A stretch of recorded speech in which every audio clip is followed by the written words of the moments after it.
Pemirsa, tim Satreskrim Polres Metro Jakarta Utara menggerebek Kampung Bahari di kawasan Tanjung Priok, Jakarta Utara. Dalam penggerebekan, petugas menangkap sejumlah pelaku begal dan bandar narkoba.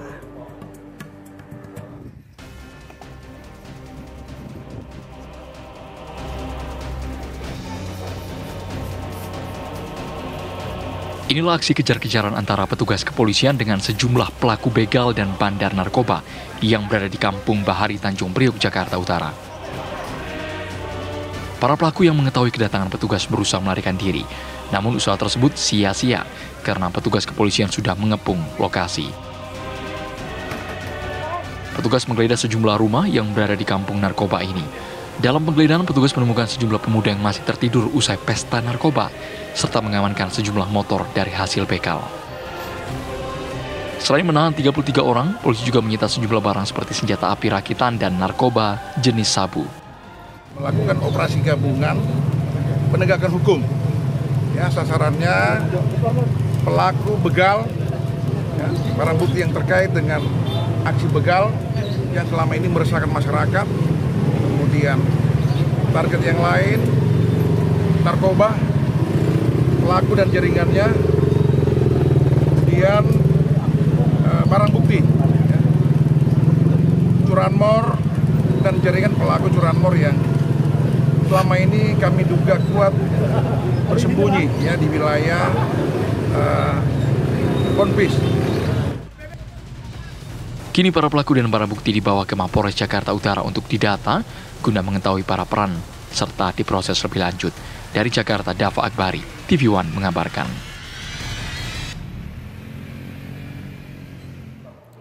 Dan untuk mengetahui informasi terkini, kita sudah terhubung dengan Kapolres Metro Jakarta Utara, Kombes Pol Gideon Arif Setiawan.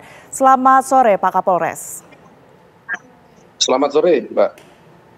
Pak Kapolres, informasi seperti apa yang kemudian ini diterima oleh pihak kepolisian sehingga melakukan penggerebekan tersebut? Baik, kami menginformasikan bahwa benar tadi pagi Polres Metro Jakarta Utara yang tergabung dari berbagai fungsi melakukan upaya penegakan hukum atau sering kami sebut sebagai razia skala besar di sebuah tempat yang sering orang mengatakan atau menyebut sebagai kebun pisang dan Kampung Bahari. Awalnya adalah dari penyelidikan yang kita lakukan terhadap sebuah peristiwa tindak pidana pencurian dengan kekerasan yang kami mengidentifikasi para pelaku 480 itu berkumpul di satu tempat di kebun pisang tersebut. Dan kami mengidentifikasi dan selama ini juga sudah kita lakukan bahwa areal tersebut adalah sering digunakan untuk melakukan penyalahgunaan narkoba.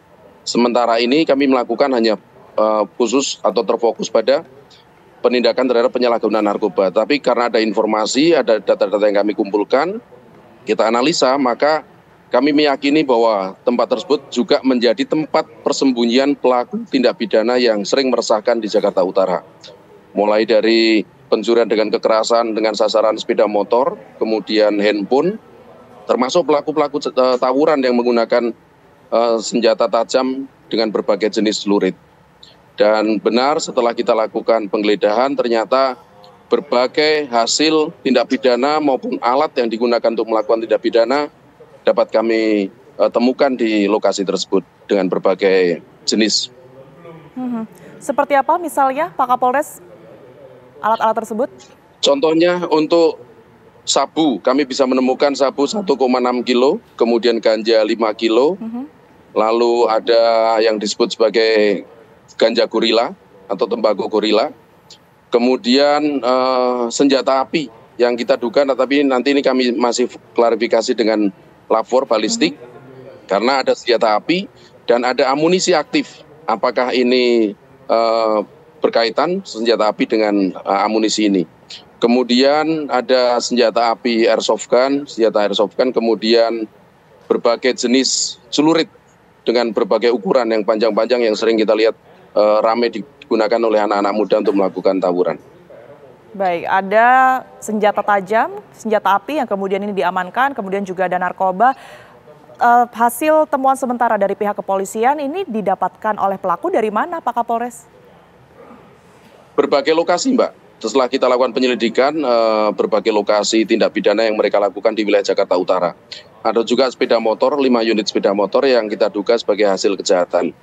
Lalu setelah kami melakukan pemeriksaan terhadap urin, tadi baru saja kami mendapatkan laporan bahwa dari 24 dari 34 orang yang kita tangkap, ternyata hasilnya positif, sehingga kami kemudian koordinasi dengan BNN Provinsi maupun Kota Jakarta Utara untuk menindaklanjuti hal tersebut. Sejauh ini tadi kami mendapatkan informasi ada 33 orang yang kemudian ini diamankan. Betulkah data ini Pak Kapolres atau ada kemungkinan ada pertambahan pihak yang kemudian ini turut diamankan? 34, Mbak. 34 terdiri dari 31 laki-laki dan 3 perempuan. Baik, ke-34 yang saat ini sudah diamankan, ini ancaman hukumannya seperti apa Pak Kapolres? Sesuai dengan nanti kita sinergikan, kita selaraskan dengan barang bukti yang ada sesuai dengan fakta-faktanya. Ada yang masuk dalam ranah Undang-Undang Darurat ya 1251, itu yang menguasai senjata tajam. Ada yang kemudian menjadi penyalahguna narkoba, ada yang menguasai sabu, kemudian ada juga yang terlibat tadi pencurian dengan kekerasan dengan modus menggunakan senjata tajam maupun senjata api, yang sasarannya handphone maupun kendaraan bermotor. Baik, terima kasih atas informasi yang sudah dibagikan kepada kami, Kapolres Metro Jakarta Utara. Sehat selalu Pak Kapolres. Terima kasih.